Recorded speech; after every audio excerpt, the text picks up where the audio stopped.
I am back here revisiting the Vivo X200 Pro and even the Chinese edition that I first got, the Chinese version. I later swapped over to the global model, and that has been my main phone since it came out, since its launch here. I'm going to show you why in this video, why I think the Vivo X200 Pro is still the flagship phone to go for. It has that impressive 200 megapixel, 3.7 times periscopic optical zoom setup. And the super macro mode, still class leading. Even now, no one has really surpassed it. And it's powered by the Dimensity 9400, an excellent chip, 6,000 milliamp hour battery capacity, the 90-watt flash charging, and up to 16 gigabytes of RAM and a terabyte of storage in an excellent build. And I'll show you why I still think it is the flagship to go for, even now, mid-2025. So I got this Chinese version here from AliExpress, so I had to import that in, and there were no fees on this additional that I had to pay, so the customs and everything was already covered in that fee there. Now you'll see the packaging looks just like the global version, apart from we've got some Chinese text there. Here we have the X200 Pro and the charger. So this is using Vivo's Flash Charge Type A. There's no Type C on this. And the charging output is 90 watts maximum, which is good. And there's the Type A to Type C cable, standard Vivo affair there, and our SIM tray tool. Finally, TPU case. Great to see that that is included, especially nowadays with a lot of brands just completely removing this. I mean, a clear case I think is best, especially for this white version I do have with the silver frame that you'll see shortly. And there is a bit of paperwork here that, of course, is in Chinese, this being the Chinese version. Many thanks to AliExpress who are sponsoring this video. Now, I do have some exclusive discount codes. Now, stocks are limited and the times, so you want to use these as urgently as possible before they do run out. And you can see some of these savings are really good. You can save up to £40 if you're spending £200 with that code TechTablets40. There are other codes that are currently on screen right now. Also, calling all AliExpress fans, you can join my team and get up to 10% cash back on everything. There are some exclusions that do apply. And to join my club, all you need to do is scan this QR code and then you'll join directly. And if you're new, well, you get 5% extra cash back on your first order. So click the link in the description of this video to start saving now.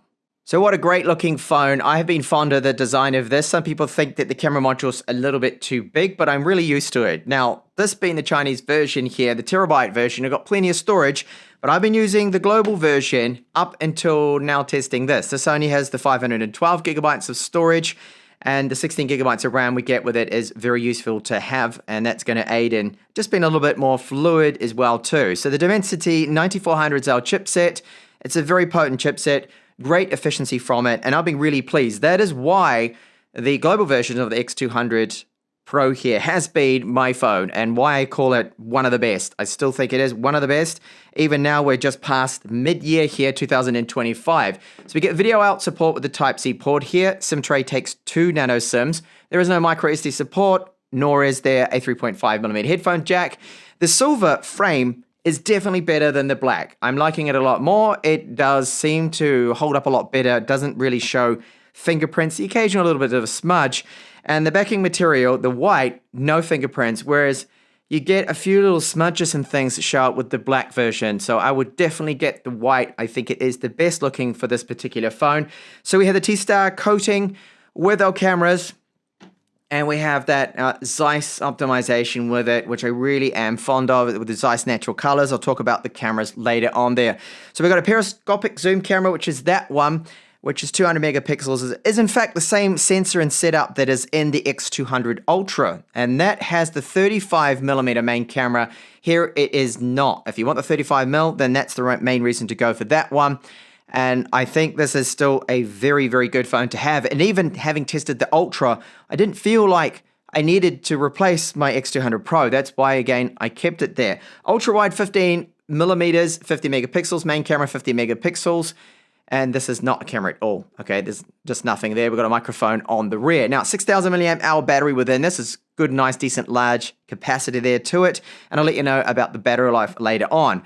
Weight-wise, the phone isn't bad. I wouldn't call it lightweight. No, it's around about 228 grams. And the thickness is 8.5 millimeters. But it feels very solid, really well made. And I have dropped this phone a few times, and it's been absolutely fine. I have been using a case most of the time, so I'm pretty lucky with that. And it's handled all of that, no problems, no overheating, none of those kind of issues. Now, it does use an ultrasonic fingerprint reader, super accurate, works every single time for me, no issues. So the screen is flat, but the edges, top and bottom, left and right, they are curved. Now, this makes it very comfortable to hold in hand.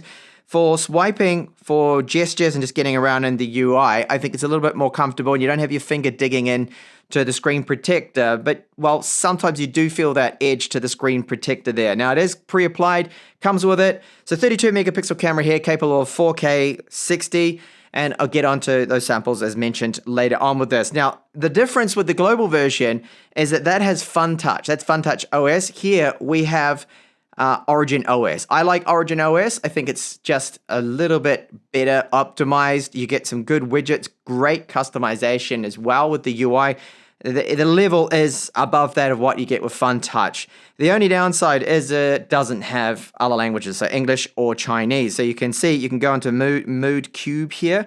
You can change the icon style, customize, you've got your themes, and you can even get little nice widget shortcuts that go straight into the camera. There's just that kind of area to it. Now, without getting too deep into the UI and things, performance of both now I would say is about the same. There was at one point where it was noticeably quicker and just seemed to better optimization with Origin versus Fun Touch. But now Fun Touch, I would say, is really about the same level when it comes to that performance. It is very quick, snappy. So Android 15 is the base.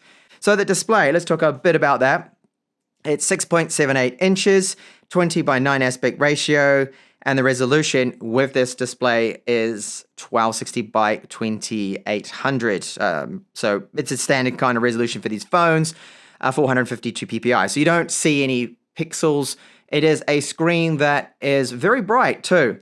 And pulse width modulation is 2160 hertz. So you're not going to see any banding. You shouldn't see any. Now, if you see any on camera right now with me filming it in direct sunlight, that's just to do with my own camera. Supports Dolby Vision, HDR10 Plus, and a peak of 4,500 nits, which I've never been able to measure, unfortunately. What I have been able to measure is close to 1,800 nits, which is still an excellent result, and you can make it out in direct sunlight, no issues, as you can see.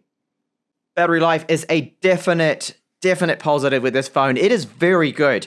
I use, as I said, the global version, and I'm getting similar kind of results out of it, that I can get a screen on time of about 10 hours, which is really good. So it's fantastic there. In this fixed test, the display was on the dynamic refresh rate option. So it goes up to 120 hertz, but I forgot to force it to the 120 hertz. That's why the result here is 13 hours. But even if I had it forced to 120 hertz, it would still probably be about 12 hours. So it's great. I think one of the best battery lives and a very efficient chip, as mentioned, that Dimensity 9400. The charge time at 90 watts with their Vivo Flash Charge isn't bad. Took 45 minutes from 19%. It's not the fastest out there, but it's still very acceptable in terms of speed. Storage, really good. The 1 terabyte of storage they've got on this is fantastic to have. I can just put so many files on there. Plenty of space for 4K video and 8K video, even if you're going to be recording that. And really good sequential reads. Random access is great. Write a little bit lower than expected. Not too sure why that is. And the Antutu score over 2.5 million points. Very potent GPU, as you can see, was the big scorer there. And we'll test that later when I have a look at the gaming. Now, it does throttle a lot. This is more than I expected. And I believe that they might have updated this, because before it would push the thermals, the phone used to get a lot hotter and it would only throttle down, I think, to about 65%. Now it goes to 56 almost. that's quite a bit of a drop in performance. The best score is very good, but it drops down to the lowest. And you can see it's about the 5 to 6 minute mark is when that performance really starts to throttle off. So instead of pushing the frame up to almost 48 degrees, it's now a lot cooler, as you can see. It only got up to 44 degrees Celsius. So that's why I say with a firmware update, with some software updates, they decided to lower that threshold, Vivo, and probably just because they had complaints of it getting a little too hot to the touch, which it does not do now. Now the gaming performance with a title that's really demanding, probably the most demanding at the moment, Wuthering Waves. This is performing really well in the absolute max settings, 30 frames per second, is not a problem at all for the Dimensity 9400. It gets a little warm, but nowhere near as hot as my global version does. That seems to push the thermals quite a bit more than this. The loudspeakers in this model I find to be very good. Call quality, excellent, no issues with it. And haptics, just above average, nothing amazing. So the sample I'm going to play now here, no copyright songs, is at 100%. And the speaker blasting out here, and then the earpiece at the top.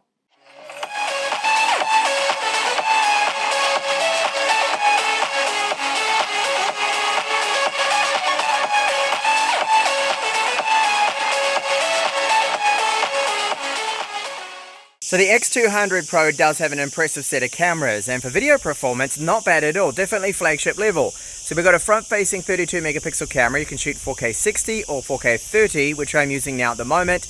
And the audio isn't too bad, I find, for this. Now you're going to hear some buzzing in the background. We've got pine trees. There's cicadas in there. They're really happy. It's hot, it's humid, they're singing away. So unfortunately, I can't remove that noise. Now with this video, we do have electronic image stabilization, so it steadies it out a little bit. It's not overly aggressive, so I don't need to stretch my arm right out like with some phones that you might have to do that because they use quite a bit of a crop for the electronic image stabilization. Now I'll just quickly show you what the zoom is like here. So this is our 50 megapixel ultra wide. I can go over to the main camera and 3.7 times 200 megapixel camera. I'm going to zoom in here to the church tower.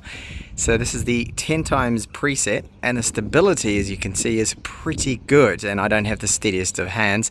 And I'll just apply now a bit of digital zoom here, so I can bring this up to, I think the maximum is 20 or 30. Yeah, it's 20. Okay, and you don't really want to go over that because you can see right now, I mean, that quality has degraded somewhat. So I think 10 times is okay, that's passable, but I definitely want to keep to that 3.7 times optical zoom, which gives us quite a versatile set of cameras here. The fact that we can, of course, use the ultra wide, which is 15 millimeters. I wish that was wider. And there's that main camera again. Now, stills are the reason why I really like this phone is because it's got a great set of cameras. So the selfies do look very good, decent. This was bright out in Dubai in the sun. Still came out pretty good using the portrait mode. So many details captured from that main camera, and it's great for shots like this. Food when using that Zeiss profile, so you get really more accurate colors. Rear portraits do look very good, so you got the combination of using some digital zoom or use the main camera or use that 3.7 times optical zoom camera. And then using that zoom camera, the super macro mode, fantastic. This is where I think it is really class leading, and low light shots, they look excellent with that Zeiss T-Star coating, helping to reduce glare. The battery life, the performance from the chipset is great. Although now with the Chinese version here, I see that they're throttling it more than what it used to be. And that was probably down to, I would say, customer complaints of maybe it getting a little bit too hot in summer, the frame getting hot, and people just being unhappy with that. So that's why they throttle it even more now. So performance does drop to around about 60%. Well, the stability, so performance is actually dropping 40%, around about that approximately, that you miss out on. But that's after long gaming sessions. So normally when you're gaming about 10-minute mark, you see a little bit of a drop in the performance, but still, the games that I've tested out on the highest possible settings are still going to be running just fine on this. Loudspeakers are decent, and then those cameras. The Zeiss optimization is very good. I love the super macro mode. Portraits look really good on them, and all up, it really is still an outstanding class leading flagship, now mid-2025 with the X200 Pro, which of course was released last year in China, so it's holding up really well.